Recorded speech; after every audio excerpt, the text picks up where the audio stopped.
Donald Trump ka deklaruar se do të tërheqë rreth 5.000 trupa amerikane nga Gjermania. Pse ky vendim i Trump dhe a është kjo një lloj, le të themi, hakmarrje për qëndrimin që pati Gjermania në luftën që amerikanët patën me Iranin? Donald Trumpi ka deklaruar që në presidencën e tij të parë që ai e urren NATO, ai e kupton që NATO është një organizëm i krijuar nga britanikët pas luftës dytë botërore për të kontrolluar Evropën dhe luftuar Rusinë.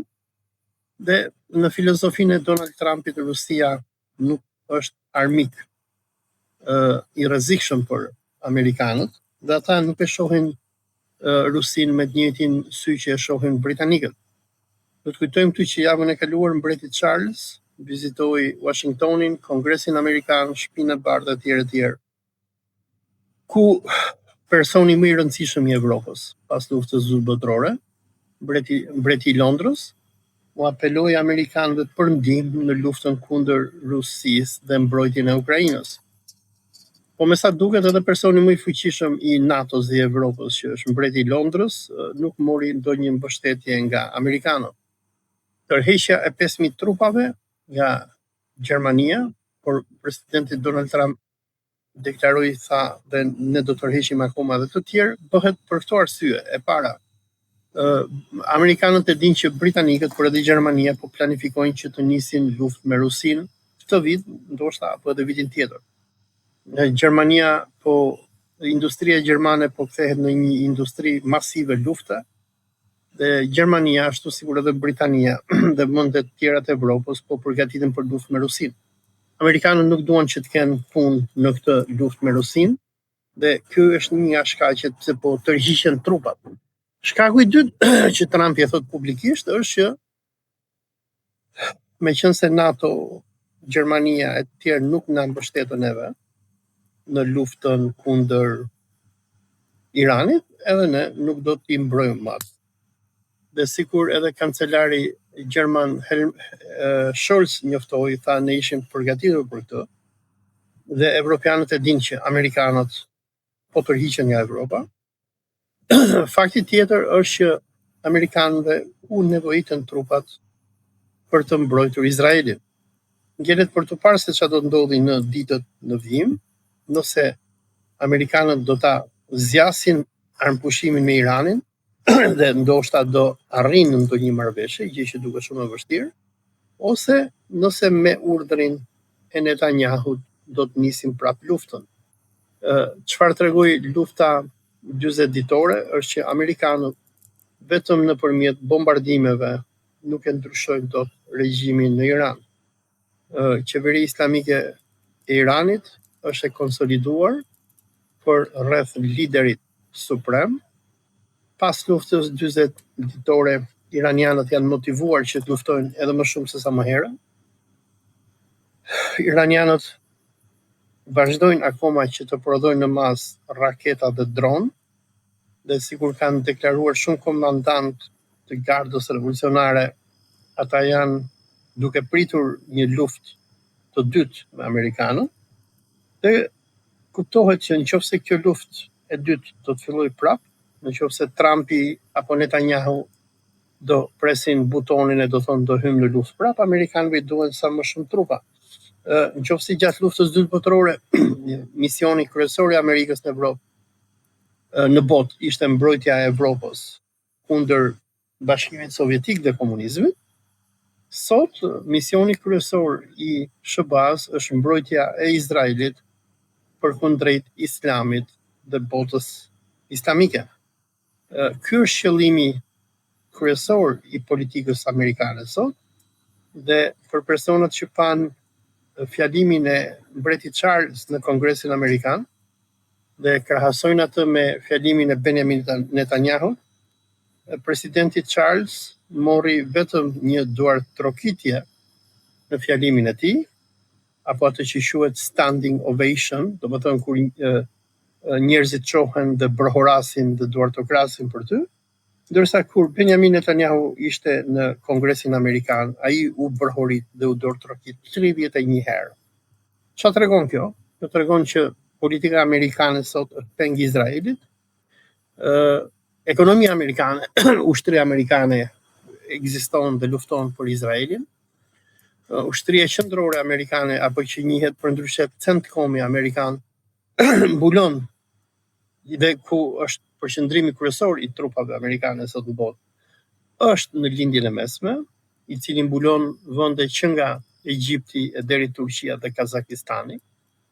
Dhe qëllimi i ushtrisë amerikane është mundja e çfarëdo lloji rezistence kundër Izraelit, dhe duke parë apo kuptuar edhe politikën izraelite, e cila është e çmendur dhe do që patjetër të realizojë Izraelin biblik, duke qenë që administrata e Trumpit kontrollohet nga zionist të krishterë, evangelist, qëllimi amerikanëve nuk është më Evropa, por është Islami.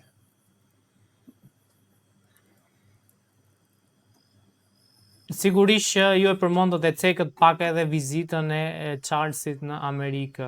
Si u duk kjo vizitë dhe a u duk sikur Trumpi kishte një lloj vogëlsie ndaj mbretit Charles? Trumpi ka një farë kompleks inferioriteti ndaj mbretit Charles, nga që tek e fundit fare janë britanikët ata që shpikën Amerikën, dhe amerikanët gjithmonë i shohin britanikët pak a shumë sikur kosovarët i shohin shqiptarët e Shqipërisë, se ai vllai që është më i vjetër apo më i madh etj. Dhe unë mendoj se një nga arsyet pse mbreti Charles ka shkuar aty, ndoshta ka të bëjë edhe me lidhjen që Trumpi domethënë ka më shumë respekt për atë se sa ka për kryeministin Starmer. Britanikët në këto momente janë shumë të dëshpëruar. Ata po e humbasin luftën në Ukrainë. Ne kemi hyrë në vitin e 4 të luftës dhe Rusia vetëm vazhdon që merr fshatra dhe bën përparime. Dhe shkuarja e mbretit Charles në Washington, ku ndër të tjera ai përmendi edhe rastin e Winston Churchillit, se si Churchilli e mundi e bindi presidentin Roosevelt gjatë luftës dytë botërore që t'i bashkohej Britanisë në luftën kundër Gjermanisë naziste. Mendoj që edhe shkuarja e Charlesit ka të bëjë pak a shumë me një akt të dëshpëruar që britanikët janë duke bërë në këto momente për të bindur amerikanët. Por Trumpi si person kokfort dhe fodull që është, edhe në anën tjetër si person që është i kapur nga lobi i Izraelit, me sa duket nuk është përgjigjur sikur duhet, edhe vetë mbretit Londrës Charlesi.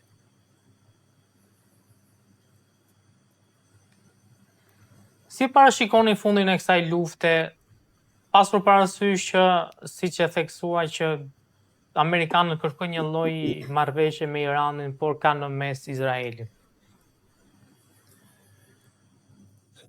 Presidenti Trump, nëse i keni parë deklaratat e tij, domethënë gjithmonë thotë që ne nuk do të lejojmë Iranin që të ketë program nuklear. Edhe iranianët i kanë thënë amerikanëve po, edhe ne nuk duam program nuklear, nga që kemi fatva nga udhëheqësi ynë suprem, Ayatollah Ali Khamenei, që arma nukleare është haram dhe jemi të gatshëm që ta ndalojmë.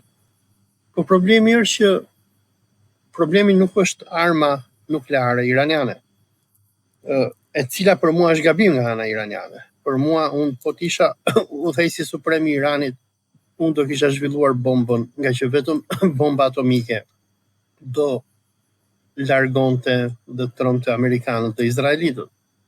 Megjithatë, problemi është që Irani nuk po kërkon vetëm të negociohet programi nuklear, për të cilin ata mund të bien dakord me amerikanët.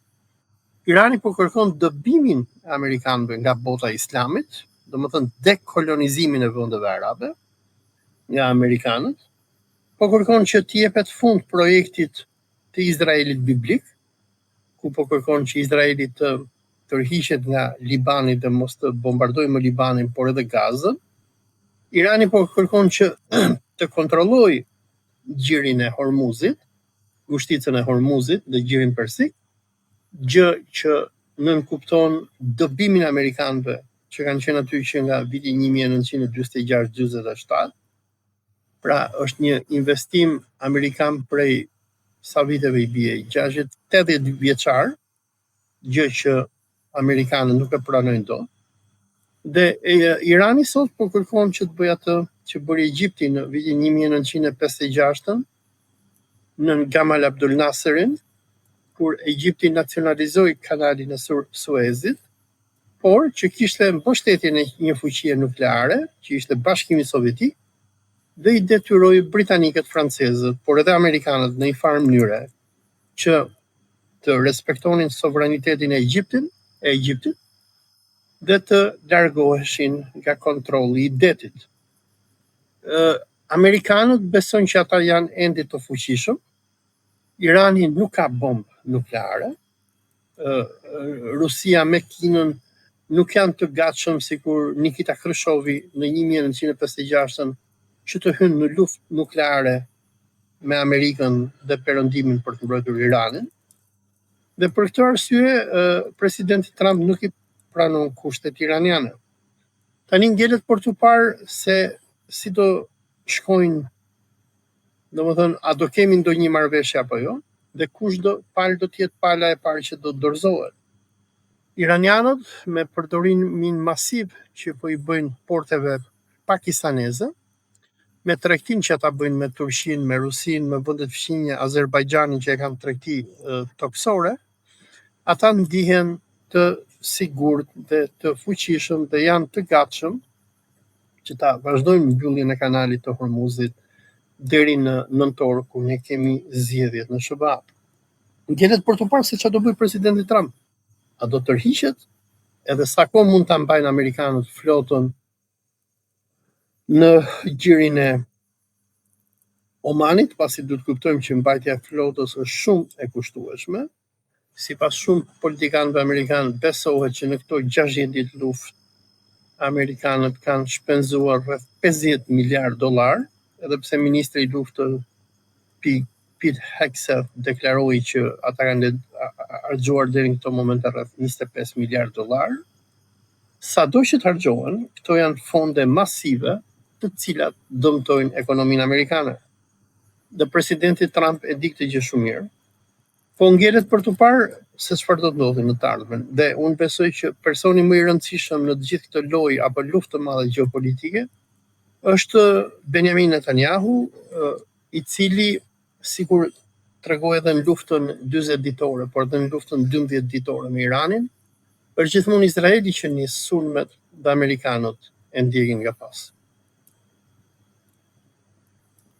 Pra si e shikoni pozitën e tij në politikën amerikane si presidenti i Amerikës, sidomos pas luftës në Iran? Pozita e presidentit Donald Trump, sikur po përmendja më herët, është më e dobta që kanë parë presidentët amerikanë, sidomos në këto 30 vitet e fundit. Sondazhet tregojnë që më pak se 30% e amerikanëve e mbështesin. Për më tepër, dobësimi ekonomik po i bën amerikanët që të revoltohen. Sondazhe të ndryshme tregojnë që demokratët janë në avantazh ndaj republikanëve. Dhe kjo gjë e tremb shumë presidentin Trump. Megjithatë, ai mendon që nëntori është larg dhe mendon që deri në nëntor ai do gjejë një solucion për çështjen iraniane. Por puna që shumë analistë amerikanë tregojnë është që përkeqësimi i ekonomisë amerikane, sikur përmendte edhe një analist amerikan mbrëm, Scott Bennett, thoshte që tani Scott Ritter, ai thoshte që një familje iraniane janë rritur shpenzimet me ngritjen e naftës minimumi nga $450 deri në $500 në muaj. E do të kuptojmë që populli amerikan është shumë i varfër. Amerikanët jetojnë me atë që quhet paycheck to paycheck, nga rroga në rrogë. Dhe nëse ti për shembull punon si punëtor në McDonald's në SBA dhe merr $2000 në muaj, dhe me këto $2000 po zëm 1000 ti do t'i shpenzosh për qiran e shtëpisë, nëse jeton jashtë New Yorkut, jeton në ndonjë provincë, dhe me 1000 të tjera ti do paguaje gaz për makinën dhe ushqime, dhe nëse përpara nisjes së konfliktit ty shpenzimet mujore do të shkonin rreth $200 në muaj për gaz apo 250, tani shpenzimet e tua janë 500. Kjo do të thotë që ti ke më pak para që të hash bukë, sepse qiraja ngelet aty. Dhe domethënë kemi të bëjmë me një krizë shumë të madhe për familjet amerikane, dhe në rast zgjedhësh, presidenti Trump dhe Partia Republikane do të ndëshkohen rënd nga elektorati.